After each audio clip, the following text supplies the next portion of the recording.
আমি দুখীয়া মানুহক মিঠাতেল দিম বুলি কওঁতে আমাক ইটিকিং কৰি ছ'চিয়েল মাধ্যমত কথা কৈ আছে। ৰাতিপুৱা মই ৰিচাৰ্চ কৰিছিলোঁ যে ইংলেণ্ডত কি খায়।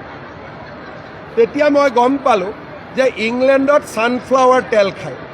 গৌৰৱ গগৈ দুইটা ল'ৰা ছোৱালী ইংলেণ্ডত থাকে, ব্ৰিটিছ হয়, গতিকে মিঠাতেলৰ ভেলু তেওঁ বুজিব নোৱাৰে। ছানফ্লাৱাৰ তেল বুলি ক'লে তেওঁ হয়তো বুজিলেহেঁতেন। গতিকে কংগ্ৰেছৰ মানুহে এতিয়া ইংৰাজ শাসনক পৰাজিত কৰা পাৰ্টিটোৱে এতিয়া ইংৰাজী শাসনৰ তলতহে যাব আৰম্ভ কৰিছে, যিটো এটা হাঁহি উঠাও কথা আৰু দুখ লগাও কথা।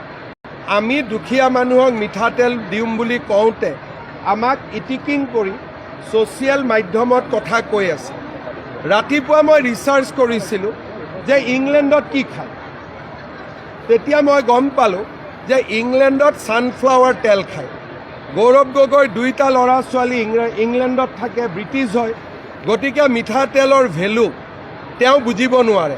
ছানফ্লাৱাৰ তেল বুলি ক'লে তেওঁ হয়তো বুজিলেহেঁতেন।